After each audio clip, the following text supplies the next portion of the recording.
साथ ही एनयू महिलाओं को 25% छूट भी देता है ताकि क्यों ना पढ़ा जाए और आगे बढ़ा जाए।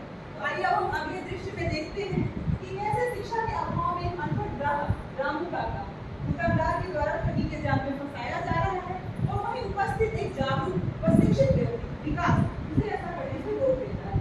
तो हम अगले दृश्य में देखेंगे कि किस तरह शिक्षा हमें ठगी से होने वाले भावनात्मक, सामाजिक व आर्थिक नुकसान से बचा सकती है। साहब देखा 2 किलो चीनी दे दिया।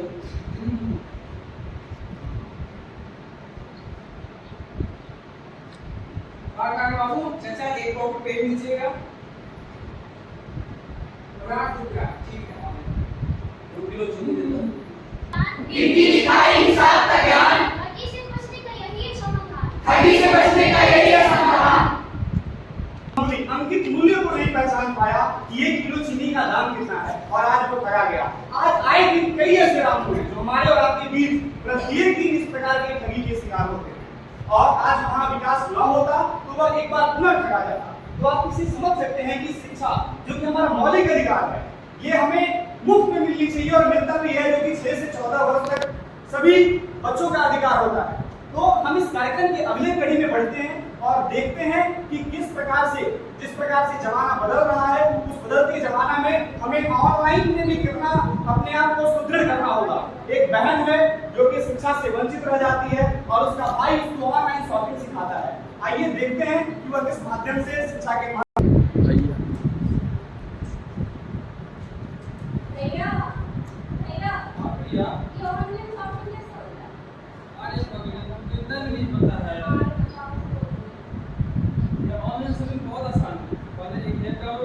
लॉगिन करो।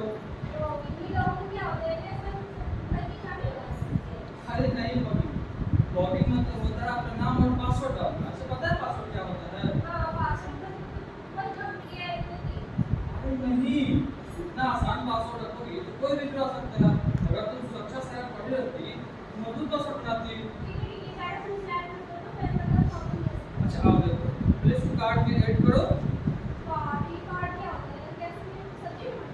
अरे नहीं, कार्ड का मतलब होता है ना, कोई भी सामान हम खरीदते हैं तो उसको सेलेक्ट करते हैं, फिर उसके बाद हम पेमेंट करते हैं। आपको पता है पेमेंट क्या होता है? हाँ ये भी है, लेकिन डिजिटल पेमेंट भी कर सकती है, जैसे यूपीआई, नेट बैंकिंग, इससे आप पेमेंट कर सकती है। सही कह रहे हो, हाँ इसकी किताबों तक सीमित नहीं है, ये हमारे डिजिटल दुनिया की बहुत जरूरी है। हमारे संविधान के हर बच्चे को पढ़ने का अधिकार दिया, अगर हम पढ़े लिखे रहते तो हम ठगे नहीं जाते। ठीक है, अब मैं भी पढ़ूंगी। प्रस्तुत दृश्य में देखा आज के इस डिजिटल युग में जहाँ इंटरनेट ने हमारी दुनिया बदल कर रखी है, वहाँ केवल व्यक्ति का पढ़ा लिखा व साक्षर होना ही काफी नहीं, अपितु तकनीकी कौशलों में निपुण होना भी महत्वपूर्ण है। अन्यथा वैश्वीकरण के इस युग में हम पीछे रह जाएंगे। तकनीकी शिक्षा न केवल आपको स्मार्ट तरीके से जीवन जीने में मदद करती है, साथ ही जीवन के विविध संसाधनों पर आपकी पहुंच को सार्वभौमिक और सुनिश्चित भी करती है। तो आइए हम अगले दृश्य में देखते हैं कि किस तरह शिक्षा न केवल ज्ञान देती है बल्कि मान व आत्मसम्मान भी देती है। एक शिक्षित व्यक्ति न केवल स्वयं का अपितु अपने साथ साथ पूरे समाज व राष्ट्र का भी विकास करने हेतु सदैव प्रयासरत व अग्रसर रहता है। तो हम अगले दृश्य में देखेंगे गाँव की एक ऐसी आत्मनिर्भर व सशक्त महिला सीमा को जो शिक्षा के माध्यम से अपने गाँव वालों को प्रेरित व जागरूक करती है। आज मैं पढ़ी हूँ और अपने पैर पे खड़ी, भी खर्चा नहीं है, बस अपने बच्चों को स्कूल तो भेजिए, सरकार मुफ्त में शिक्षाएं दे रही है। अरे बेटी तुम तो हमें ही पढ़ाने लगी। अरे काकी पढ़ा नहीं रही हूँ, बस बता रही हूँ। पढ़ेगा। हम लोग इस दृश्य के अलावा भी कुछ तैयार किए हैं जो कि एक शिक्षा हेतु गीत है, जहाँ पर आप लोग शिक्षा के महत्व को समझेंगे। हम चाहेंगे कि सभी सहकर्मी अपने स्थान पर बैठ जाएं और इस गीत को प्रस्तुत करें। बदलेंगे जमाना,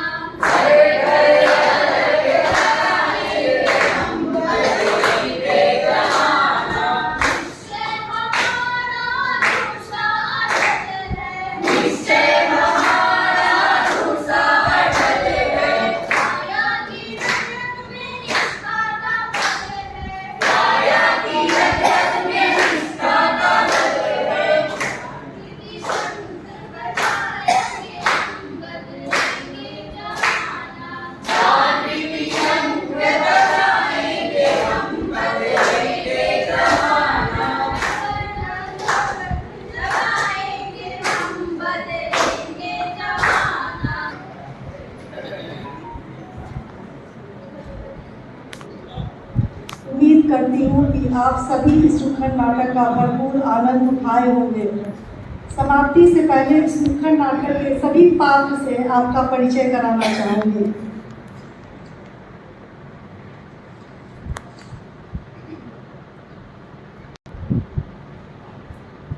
जागृति रानी के रोल में, नीतीश रामू के रोल में, अरविंद विकास के रोल में, केशरीकांत अजय के रोल में, रानी प्रिया के रोल में, लिया शिवा के रोल में, अनीशा गांव की काकी के रोल में, रानी साथी कलाकार के रोल में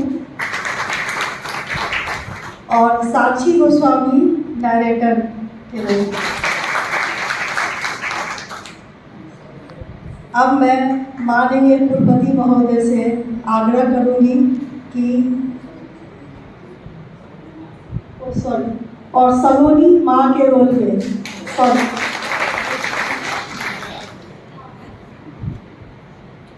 इन सभी कलाकारों का स्वागत आप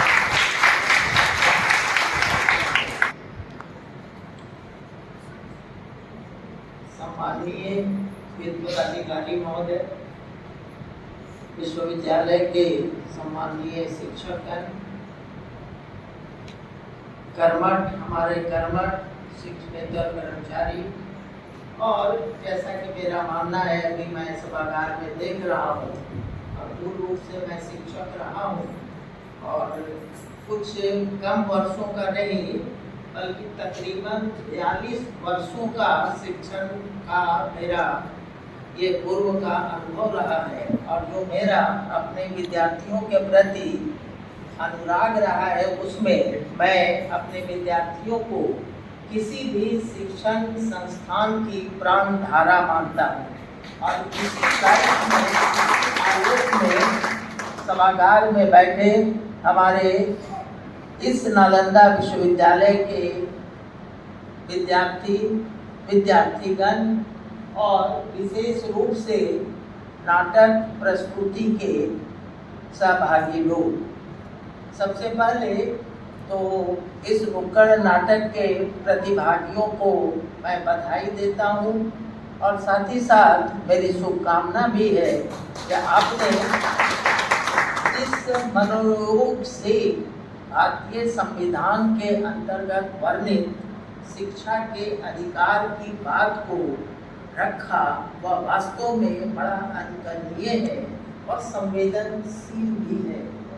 मित्रों, वास्तव में संभाषण और उद्बोधन के अलावे अगर किसी भी वस्तु विषय को प्रस्तुत किया जाए नाटकों के माध्यम से, उसको आकार चित्रों के माध्यम से, तो उसका व्यक्ति के व्यक्तित्व पर बड़ा ही गंभीर और प्रभावशाली प्रभाव पड़ता है। और जो मैंने अभी देखा, अनुभूत किया, उसमें मैं जरूर कहूँगा कि आप लोगों ने अपने कृत्यों से इस कार्य को सफलतापूर्वक निर्वहन किया है और इसलिए मैं आपको बधाई देता हूँ। अभी जितनी बातों को मैंने सुना और मैंने जो ऑब्जर्व किया, उसमें एक बात मुझे स्पष्ट रूप से अनुभूत हुई कि जो नुक्कड़ नाटक के माध्यम से बात कही गई, वह महज शिक्षा और शैक्षणिक स्थिति की औपचारिक अर्थवता को विवेचित कर सका कि शिक्षा अधिकार है, हमें शिक्षित होना चाहिए, शिक्षित नहीं होने से कौन कौन सी कमियां होगी, कौन कौन सी सामाजिक कुरीतियां होगी, सामाजिक परिस्थितियों में या समाजीकरण में या दैनिक जीवन में किन किन तरह के परेशानियों को हम झेलेंगे।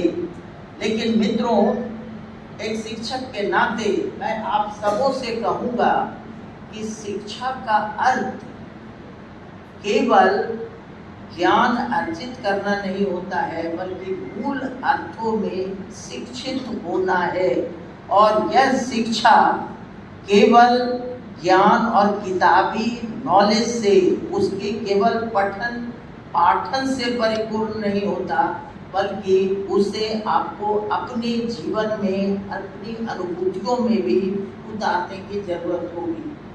आज आप आए दिन बहुत सारे लोग हमारे शिक्षित हैं, सोशल मीडिया से तो आप सभी परिचित हैं, आप लोग भी परिचित हैं।